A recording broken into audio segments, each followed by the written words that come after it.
श्री राम जय जय राम। श्री राम जय जय राम। श्री राम जय जय राम। श्री राम जय जय राम। नारायण नारायण हरि हरि। श्रीमन नारायण नारायण हरि हरि। श्रीमन नारायण नारायण हरि हरि।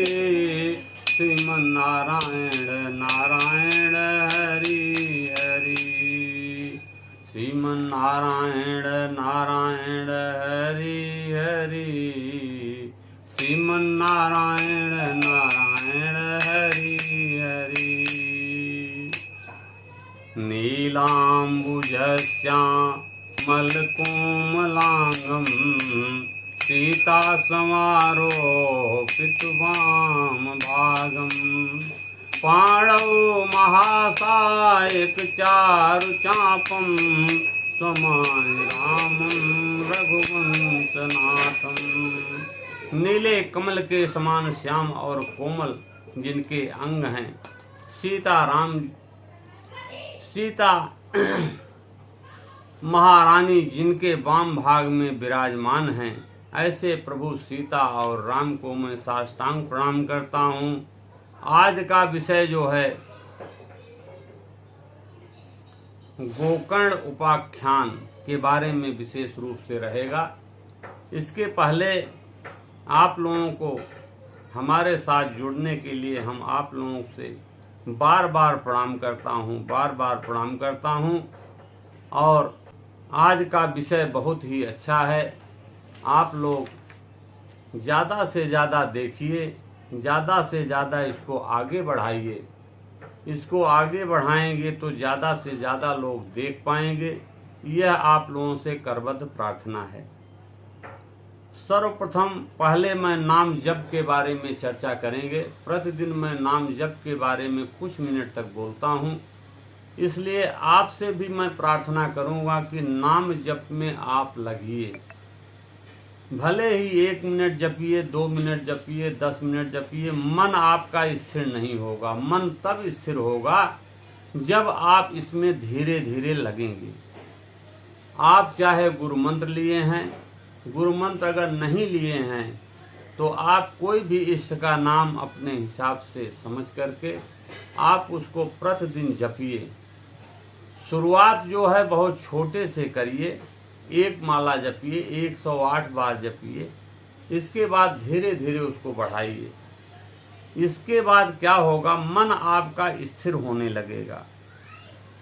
जो 5 इंद्रियां जो हैं, जो आप देख रहे हो, ये आपका शरीर जो है, ये शरीर जो है सब कुछ कार्य नहीं करती। केवल देखने में आता है कि सब कुछ इंद्रियां कार्य कर रही हैं, श्रवण कर रहे हैं, देख रहे हैं, नासिका से सूंघ रहे हैं, स्पर्श कर रहे हैं, रसना ले रहे हैं। ये सब कार्य जो है मन करता है। मन के बिना कुछ नहीं होता है। मन के बिना कुछ होता ही नहीं है। अच्छी मनसा बुरी मनसा, बहुत लोग कहते हैं ना कि इनकी अच्छी मनसा है, बुरी मनसा है, अच्छी भावना है, बुरी भावना है। ये क्या है? मन। बिना मन के कुछ नहीं होता है। ये कैसे हम कह रहे हैं? हम ऐसे कह रहे हैं जिस समय अर्जुन युद्ध क्षेत्र में अपने गांडीव धनुष को रख दिया और बोला कि मैं युद्ध नहीं करूंगा, तो कृष्ण भगवान ने कहा था कि आप अपने मन को हम में लगा दीजिए, हमें दे दीजिए और हमारा स्मरण करिए, हमारा चिंतन करिए, तो कुछ भी पाप आपको नहीं लगेगा। अर्जुन पाप से डरता था कि बहुत पाप हमको लगेगा, हमारे अपने लोगों को ही कैसे हम मारें। तो भगवान ने कहा कि अपना मन हम में लगा दीजिए, हमारा स्मरण करिए, तो कुछ नहीं होगा।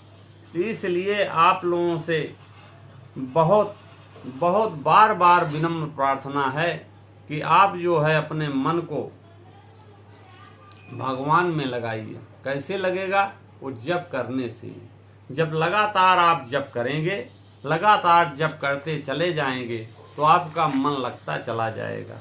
मन लगता चला जाएगा तो धीरे धीरे जो है आप देखेंगे कि मन स्थिर होता चला जाएगा। जब मन स्थिर हो जाएगा तब आप भगवान का चिंतन करने लगेंगे। जब चिंतन करने लगेंगे उसके बाद एक स्थिति ऐसी आएगी कि आप भगवान को छोड़ नहीं पाएंगे और भगवान में ही डूबे रहेंगे, ऐसी स्थिति आएगी। लेकिन ये स्थिति आने में बहुत समय है, इसलिए आप लोगों से बार बार प्रार्थना है कि आप जो है भगवान में लगिए। अब हम गोकर्णोपाख्यान के बारे में चर्चा करेंगे।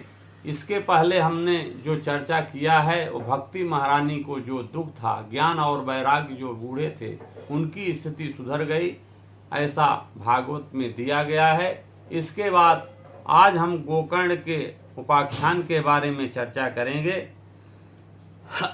अथ वैश्वा चित्तेषु दृष्ट्वा भक्तिमलौकिकीं निज लोकम परित्यज्य भगवान भक्तवत्सलः बनवाली घनश्याम पीतवासा मनोहरः कांची कला परुचिरो लसन मुकुट कुंडलः।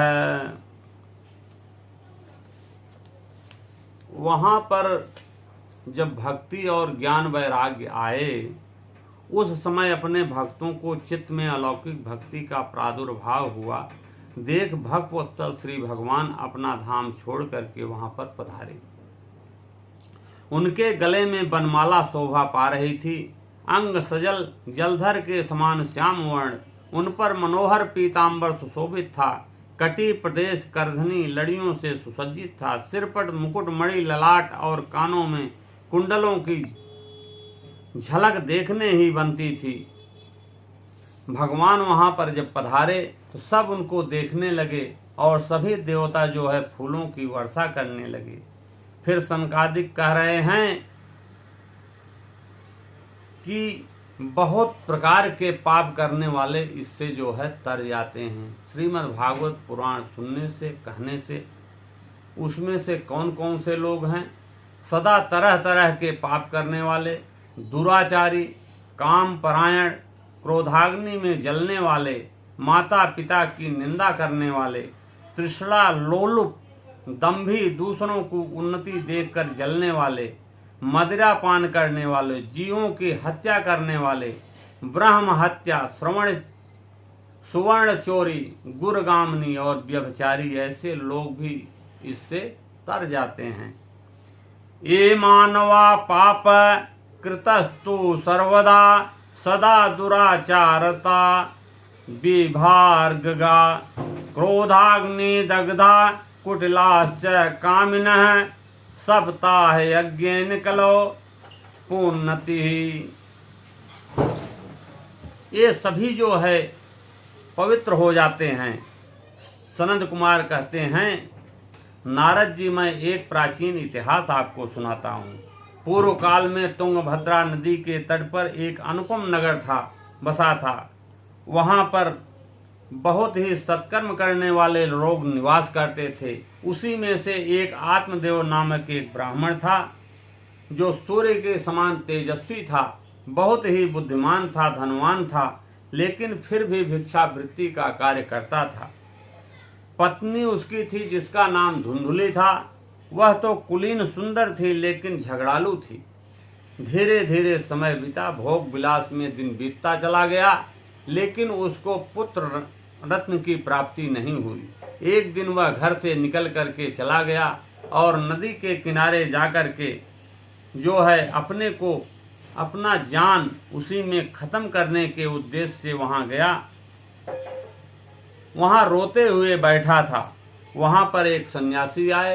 सन्यासी भी कमंडलों में जल लिए और पिए। पीने के बाद देख रहे हैं क्या कि ब्राह्मण देव रो रहे हैं। ब्राह्मण देव रो रहे हैं तो सन्यासी को दया आ गई।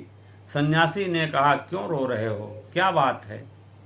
ब्राह्मण ने कहा, महाराज मुझे संतान नहीं है। संतानहीन घर को धिक्कार है, संतानहीन कुल को धिक्कार है, संतानहीन धन को धिक्कार है। घर में फल आता है, सड़ जाता है, मुझे धिक्कार है। फूट फूट करके रोने लगा। सन्यासी ने कहा, ब्राह्मण देवता प्रजा प्राप्ति का मोह त्याग दो, कर्म की गति प्रबल है। फिर सन्यासी ने ललाट की रेखा देखा और देख करके कहा कि आपको तो 7 जन्मों तक पुत्र नहीं होगा, पुत्र रत्न की प्राप्ति नहीं हो सकती है। ब्राह्मण ने कहा, राम महाराज मुझे पुत्र बलपूर्वक दीजिए, नहीं तो मैं अपना जो है जान आपके सामने खत्म कर दूंगा, अपनी जीवन लीला समाप्त कर दूंगा। ऐसा देख सन्यासी ने एक फल दिया और बोला, अपनी पत्नी को दे दीजिएगा, ये फल वो खाएंगी तो पुत्र होगा। सन्यासी चले गए, आत्मदेव फल को लेकर के अपने घर आए, अपने पत्नी को दिए। पत्नी महादुष्ट थी, वह फल तो खा ही नहीं, लेकिन बहुत सारा कुतर्क करने लगी। कुतर्क ऐसे ऐसे करती थी कि पेट बढ़ जाएगा, डाकू आएंगे तो मैं भागूंगी कैसे, अपने सहेलियों से रोज कैसे हम मिलने जाऊंगी, और खाना कम खाऊंगी, खाना भी नहीं खा सकूंगी। इसी बीच में उसकी बहन आ गई। बहन को सब बातें बताई। बहन ने कहा, मेरे पेट में बच्चा है, कुछ धन मुझे दोगी तो मैं बच्चा दे दूंगी, और यह फल जो है गाय को खिला दीजिए और परीक्षा भी हो जाएगी। और ऐसा ही किए। ऐसा किए तो कुछ दिन के बाद उसको पुत्र हुआ। तो जब पुत्र हुआ तो उसने बताया अपने पति को, तो बहुत ही चारों तरफ उसका मंगल गीत शुरू हुआ और उसका नाम रखा गया। और गाय को भी बच्चा हुआ 3 महीने के बाद। धुंधकारी नाम रखा गया उसका, और उस गाय के बच्चे का नाम जो है गोकर्ण रखा गया। 3 महीने बाद वो भी पैदा हुआ। इसके बाद कुछ दिन और बीता। गोकर्ण बड़ा ही पंडित था, ज्ञानी था, लेकिन धुंधकारी उतना ही दुष्ट निकला, बहुत दुष्ट था। इतना दुष्ट था कि खाने का भी आचार विचार नहीं था, ब्राह्मण निष्ठ भी नहीं था, चोरी करना, बुरे वस्तुओं का संग्रह करना। गोकर्ण पंडितो ज्ञानी, धुंधकारी महाखल है, बहुत ही खल था। छोटे छोटे बच्चों को कुएं में डालना, चंडालों से प्रेम करना, दुखियों को तंग करना, अंधों को कुएं में डालना। बस्याओं के जाल में वो फंस गया, सारा धन नष्ट कर दिया, बर्तन भी बेच डाला। एक दिन रो रहा था कि बिना पुत्र के ही, कौन? आत्मदेव जी रो रहे थे कि मैं तो बिना पुत्र के ही बहुत अच्छा था, मेरे ऊपर बहुत बड़ी विपत्ति आ गई। उसी समय गोकर्ण आ गए और पिताजी को वैराग्य का उपदेश दिया। असार खलो संसारो दुख रूपे विमोहक, सुत कस्य धनम कस्य स्नेह वाज्य जेठ निशम। पिताजी, संसार आसार है, अत्यंत दुख में डालने वाला है, मोह में डालने वाला। पुत्र किसका, धन किसका, स्नेहवान पुरुष रात दिन दीपक की तरह जलता है। न चंद्रेस्य सुखम किंचन, सुखम चक्रवर्तिने, सुखम मस्ति विस्तस्य मुरेन कांत जीवन। सुख न तो इंद्र को है, न चक्रवर्ती सम्राट महाराज को है, सुख तो केवल एकांत जीवी संत को है। यह मेरा पुत्र है, यह अज्ञान छोड़ दीजिए, मोह में नरक की प्राप्ति होगी, यह शरीर नष्ट होगा, इसलिए सब कुछ छोड़कर वन चले जाइए। गोकर्ण, मेरे उद्धार का साधन बताइए। वन तो मैं चले जाऊं, लेकिन मेरा उद्धार कैसे होगा, क्या करना चाहिए? देशोडस्मि मासरो धीरे डभति त्यजत्वं, जाया सुता दिशो सदा ममता वियुच्य। पश्च निशम जगद्दिकम क्षणभंगम निष्ठम, वैराग्य राग्य सिको भव भक्ति निष्ठ है।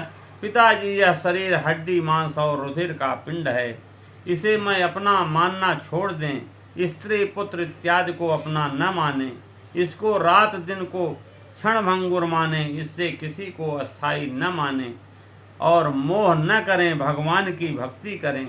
जब इस प्रकार गोकर्ण ने कहा तो ज्ञान हुआ और उन्होंने कहा कि जा करके मंत्र जाप करिए, भगवान का नाम लीजिए, जिससे आपका उद्धार हो जाएगा। उसी समय आत्मदेव को ज्ञान हुआ और घर से गाते हुए निकल पड़े। अब दीन दयाल दया करिए, मति मोर विभेद करी हरिये, जिहि ते विपरीत क्रिया करिए, दुख सो सुख मानि सुखी चरिए। अब दीन दयाल दया करिए, मति मोर विभेद करी हरिये, जिहि ते विपरीत क्रिया करिए, दुख सो सुख मान सुखी करिए। हे दीन दयाल, दया कीजिए, विभेद वाली बुद्धि हर लीजिए और सुखी करिए। और ऐसा विचरण करते हुए वो वन को निकल चले। इस प्रकार पुत्र की बातों से प्रभावित होकर आत्मदेव घर छोड़ दिए। वन यात्रा की उनकी आयु 60 वर्ष की थी, फिर भी बुद्धि अच्छी थी। नियम पूर्वक भगवान का 10वें स्कंद का पाठ करते हुए श्री कृष्ण को प्राप्त हुए। इस प्रकार अपने जीवन के अंतिम समय में उन्होंने बहुत अच्छा रास्ता चुना और चुनने के बाद वो धीरे धीरे भगवान में विलीन हो गए। ऐसे ही राम के नाम के बारे में शुरू में हमने चर्चा किया और राम का नाम के बारे में ही देखिए इन्होंने गोकर्ण ने उपदेश दिया। और आगे भी हम कुछ रामचरितमानस से भी आपको बता रहे हैं। बंदव नाम राम रघुबर को, हेतु कृषान भानु हिम कर को, विधि हरि हरमय वेद प्राण सो, अगुण अनूप गुण निधान सो। राम नाम ब्रह्मा विष्णु और शिव रूप है, वेदों का प्राण है, निर्गुण उपमा रहित और गुणों का भंडार है। महामंत्र जोय जपत महेशो, कासे मुकुट हेतोपदेशो, महिमा जासु जान गण राऊ, प्रथम पूजियत नाम प्रभाऊ। जो महामंत्र है जिसे महेश्वर शिव जी जपते हैं, उनके द्वारा जिसका उपदेश काशी में मुक्ति का कारण है, राम नाम के प्रभाव से ही सबसे पहले पूजे जाते हैं। जान आदि कबि नाम प्रतापो, भयो शुद्ध करे उल्टा जापो, सहस नाम सम सुन शिव बानी, जप जय पिय संग भवानी। आदि कवि वाल्मीकि जी उल्टा नाम जपते जपते ब्रह्म ज्ञानी हो गए। हर से हेतु हेरि हर ही को, किय भूषण तिय भूषण ती को, नाम प्रभाव जान शिवनी को, काल कूट फल दीन मी को। शिव जी भली भांति जानते थे कि यह जहर है, लेकिन नाम के प्रभाव से ही कालकूट जहर को पी गए।